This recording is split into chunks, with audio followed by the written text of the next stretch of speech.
This has become my life, just rushing to the car. Because I'm almost always running late, but always on time. Woo! Good morning, ladies and gentlemen. It's currently 7:45 in the morning. And today was not supposed to be a vlog day, but let me tell you what happened. I get to the office and I'm like, you know what? I have no idea what I'm gonna do today. I have nothing planned. I just have a couple of showings. What a boring day, right? And lately I've been having this, like writer's block. By the way, I like to pour my coffee in a mug because it's just a different situation, right? And yeah, you've heard of writer's block, whatever that is. I'm having creative block lately. I don't know why. I can't come up with a single topic for my weekly emails, for my videos, even for my vlogs, and I can't come up with any TikToks, right? Anything good at least. So I figured I'm gonna force myself to do something productive today, and I kind of went off script a little bit, and I always tell you guys have a to-do list or have a structure to your day, and lately I've been noticing my days have no structure. I just come and get in the office, look up houses for buyers, respond to a few emails, and then go on showings. That is no way to run a business, because as soon as that pipeline runs out, it's gonna be business as usual. I'm gonna be out of business. I can't have that happen. Never again, never again. So the vlog is here to force me to do things that are gonna be productive, entertaining, informational. That way it'll push me to work and it'll provide value to you guys. And you can see like the different angle of it, where sometimes I come to work, I have no idea what I'm doing. I have no idea what I'm doing right now. I'm clueless. I don't know how I'm gonna get clients. I'm a little overwhelmed. I'm overthinking it. It's a mess. So let me get back to my desk and then we can resume the day. We're back at the desk, and the first order of business, as always, is look up houses for all my buyers.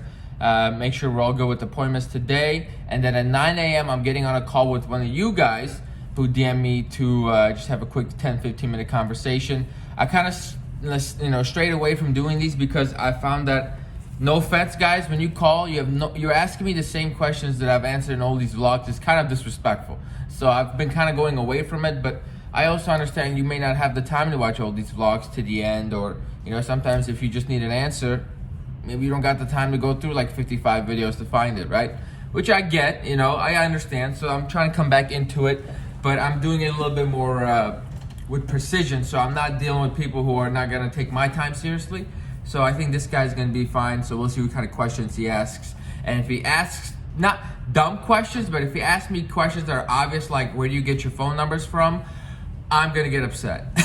As you know, I've been following you for a while now, and really I look up to you and what you're doing on YouTube and all your platforms. Really, you're just like a big inspiration for me, and kind of just want to pick your brain on how I could get started, kind of see how I can get started on YouTube first. Of course. Well, first, thank you for all the kind words, my friend. Greatly appreciate it. So so I know you're young, judging by just seeing you. I think you're in your early 20s? 21. 21, young buck. Okay, and how long you been licensed? So I fell in love with real estate my senior year of high school and got licensed this January. Got it. Okay, so you're like barely a month, maybe 2 months into it. Okay, cool. Brand spanking new. So it seems like you've decided your business is gonna come from social media, video marketing, things like that. Am I right? Yeah, and okay. I don't want to neglect cold calling, because I was gonna ask you that later, but go ahead. Sure. So here, when you're starting out, man, you have to think about how to build a business that you're gonna be happy working in. Year 1, year 2, year 3, year 4. That's a mistake I made. I built a business that I hate. There I go cussing. I can't even use this line. I built a business that I hate, right? It was just cold calling, and I didn't like it. So I was never as consistent. And cold calling is fantastic. It's incredibly effective if you're consistent, which I'm not, right? So you gotta lean towards your strengths and not really your weaknesses, right? And I learned that as I get older. So for you, I think you're going the right path, just judging by the tone of your voice. If you're thinking about starting in YouTube, you got to ask yourself what kind of content you're making, because the audience you want to attract is the content you have to make. For example, if you want to attract first-time home buyers, right? Then the content you make has to attract first-time home buyers. No luxury buyer is going to come and look at your how to buy a house with no money down video. You know what I mean? So yeah, exactly. What kind of clientele you're looking for, you have to decide that now. and you want investors, first-time home buyers, you want sellers, you want that luxury market, you want that mid-tier market, like whatever you want, where you want it, and then make videos cater to that audience because you're gonna attract them a lot better. You're gonna hook them a lot better. So if you're looking to make YouTube videos to build your real estate business, you have to make those type of videos, right? If you start making like day in the life videos, you know, like tips for new agent videos, those will get you no business. Like I have 6,000 subscribers almost. I have gotten absolutely zero leads or clients from YouTube. You know what I mean? So just be careful of what kind of content you put out there. Does that help? Okay, yeah, no, for sure it does. If I want to attract like the higher clientele, especially as a new agent, what should I focus on creating? Like informational videos? For the high clientele, informational videos are always great because whenever you're providing info, you're looked at as an expert, right? They trust you. But it's the information you're going to be providing. So for example, if I want to get luxury clients you're in Boston, right? In Boston, I might go to like the expensive, like I'm sure Boston has these like unique neighborhoods, like Chicago has Lincoln Park, River North, like these are expensive areas, right?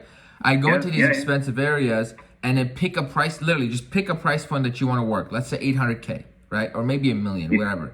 And say what $1 million buys you in this community, right? And then boom, you explain like blah, blah, blah, blah, blah.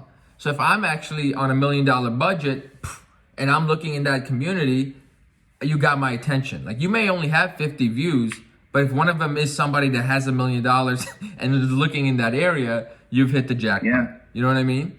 So and then in regards to like documenting your day, that's great for consumers as well, but you have to shift the focus from you talking to an agent. Like when I look at the camera, I'm looking at it right now. This is weird. I'm talking to an agent in my head, right? I'm not talking to a customer. I'm not talking to a client. So the entire tone of the vlog is for real estate agents. But if I was to make a vlog for my consumers, I'd be completely different. What are you doing specifically to target your specific niche or market niche?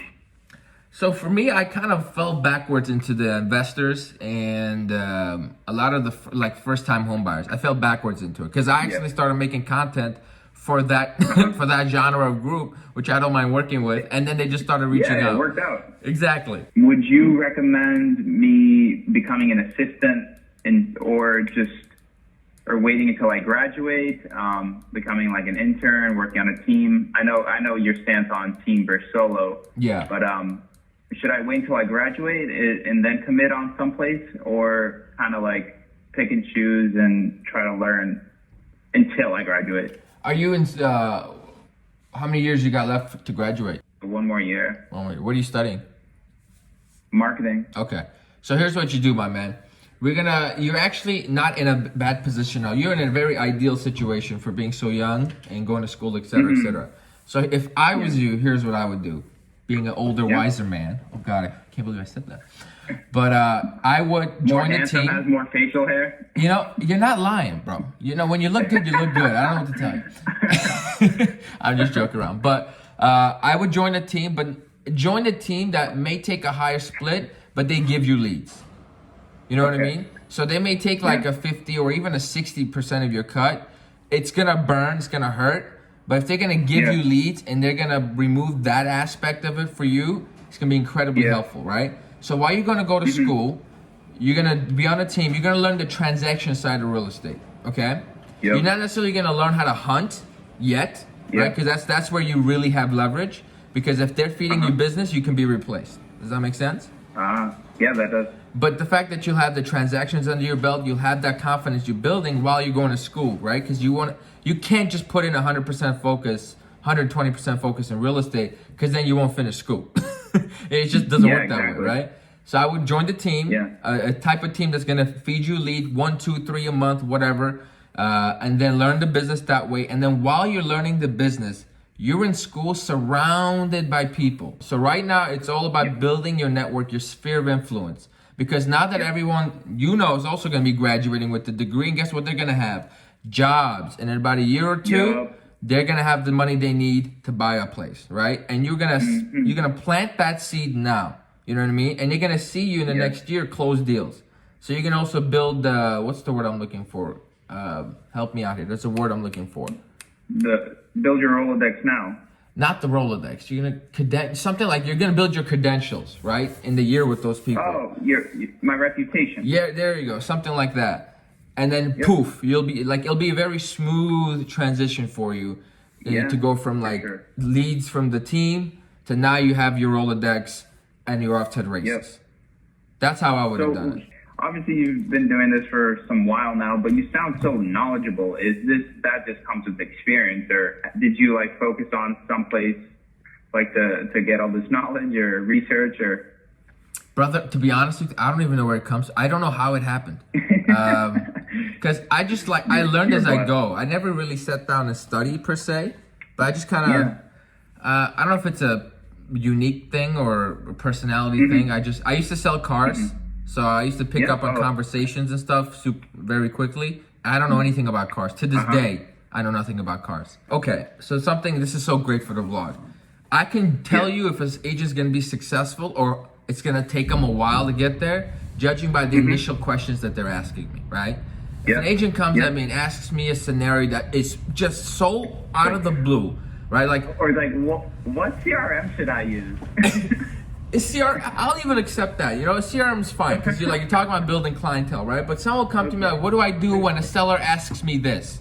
I'm like, well, do you have a seller client? No. I'm like, well, then don't worry about it. Get a seller client first, right? Or what if I have a place under contract and the inspector tells the other person this, and that? I'm like, dude, what are you talking about, man? Do you have a client? No. Let's go get a client. Let's first learn how to get business. Then we learn how to work that business, all right, and close it. And then we learn how to repeat the process. Cold calling is very helpful in terms of honing in your selling abilities. Right. Should I work on that or maybe later? So for me, cold calling was only good because it was out of my element. Like it forced me to do something. For me to know that I can do it if I need to do it, is kind of huge for my confidence. But in regards to the skill set, I can't tell you that I generally got my skill set from cold calling, but it forced me to study sales, which is where I got the skill set. Because if I didn't cold call, I would never pick up the book, any sales book ever. I just wouldn't pick it up. But since I did, I started studying it. Because these phone calls are 10 seconds long most of the time. I know you see on role plays, it's super long, but in real life, if you watch any, I don't know if I've ever recorded, some vlogs include them. In real life, it's like, hey, this is Aaron with Remax First, just wondering if you have any plans of moving. And they'll be like, nope, no interest, thank you, click. This has become my life, just rushing to the car. Because I'm almost always running late, but always on time. Woo! Okay, my people, we are here. Just gonna cross the street real quick. It looks like the buyers are here too. So, Big Dog gotta go to work right now. Okay, so the showing is over, and the annoying part is I'll have to be back at 6:30 for another showing on this place.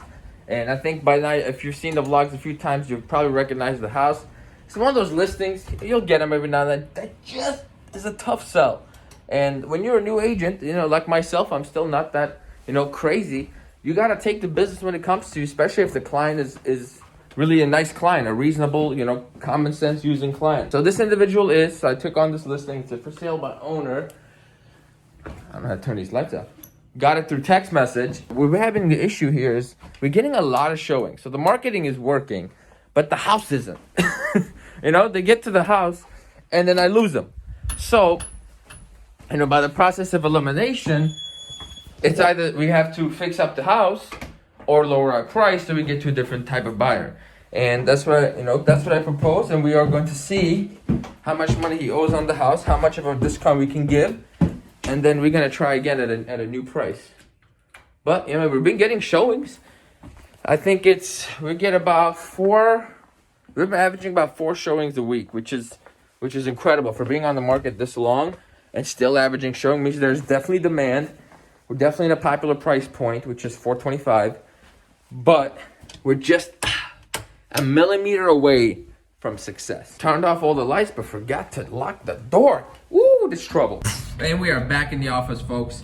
Here's what we're gonna do. Let's finish looking up houses for these buyers, and then we are going to sit down and plan out the day. Since I'm dressed semi-professional today, I think a lot of videos are gonna be made. A lot of Instagram Reels, a lot of TikToks, a lot of YouTube videos for you guys, because I have been slipping on your videos because of the writer's block thing. but I have a couple in mind. We're gonna make a video about like schedule, like how to schedule your day. Oh, I think I already made that video. We'll think about it.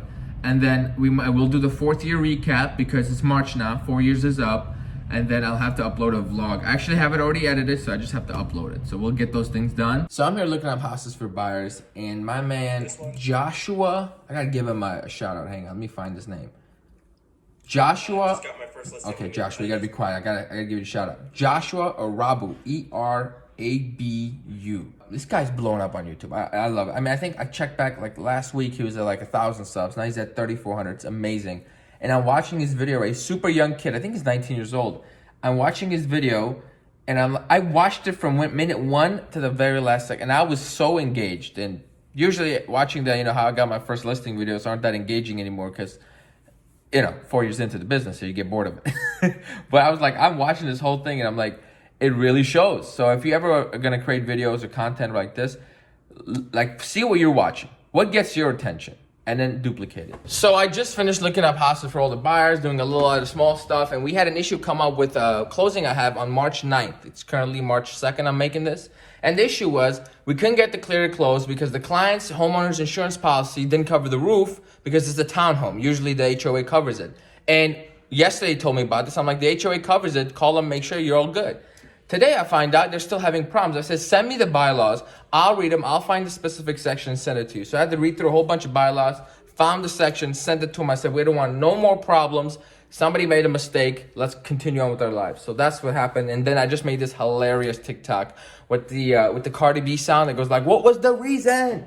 What was the reason? Anyhow, that should come out on TikTok soon. So go check it out. I can't put it on YouTube because of the copyright things, but yeah, go peep that. Now, at 2 o'clock, I'm actually getting on a call with Joshua. Between now and then, I'm gonna get on a Zoom call and finish up posting this TikTok. And after that, we are gonna do a little bit more, a few more videos in the studio. And then we have a 5:30 showing today. I completely forgot. 6:30 showing, and then I might try to squeeze something in at 4:30. It's 2 p.m. on the dot, and look who we have here: the man, the myth, the legend, the Joshua. Don't know his last name.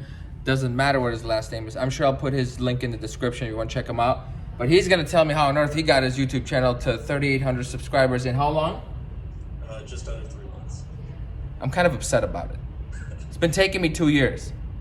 Whatever, we'll get involved. So my client texted me saying, hey man, I totally forgot it was my birthday. Can we reschedule the showing for 5:30 today? I'm like, how do you forget it was your birthday? I told you this morning, happy birthday. Unbelievable. I'm feeling very stupid right now. It is 4:30. I got everything set up to start filming. I was actually gonna film a conference room until I'm like, wait a minute.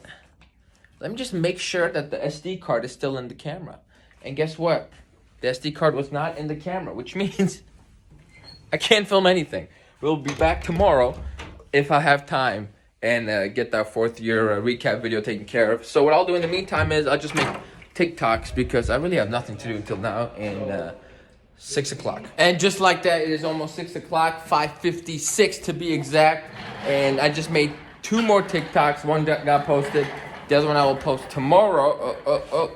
Now we have a 6:30 showing and we have a 7 o'clock showing, and then we are done for the day. I'm actually starving to death, but you know, gotta get the work done first. And we are back. Does this house look familiar to everybody? That's because we were here this morning and we are back. I swear somebody better buy this house, okay? Somebody buy this house and buy it for top dollar so I can make some money. Anyhow, see, I always get houses on the busy road. I guess this is my niche. I sell any house that's on a busy road. My first one ever was on the busiest of roads. But we sold that and we'll sell this. Oh, I forgot a mask. Damn. The showing is over. Got my friend Kitty right here. What's up? This is the reason why I have to be here every single time. I'm not too mad about it, but showings are over. It's about 6:45. Our 7 p.m. showing got canceled because of like 13 offers, 19 showings today. It just, my client wasn't feeling it like that, so no reason for us to see it. 8 o'clock also canceled, so we are going to go home early, thank God. We're going to eat some food, and tomorrow we have an incredibly busy day. So now I'm going to get all the lights and be on my way out. If you enjoyed the vlog, as always, please like, comment, subscribe. That's how I know you liked it, and I will catch you on the next vlog. Take care.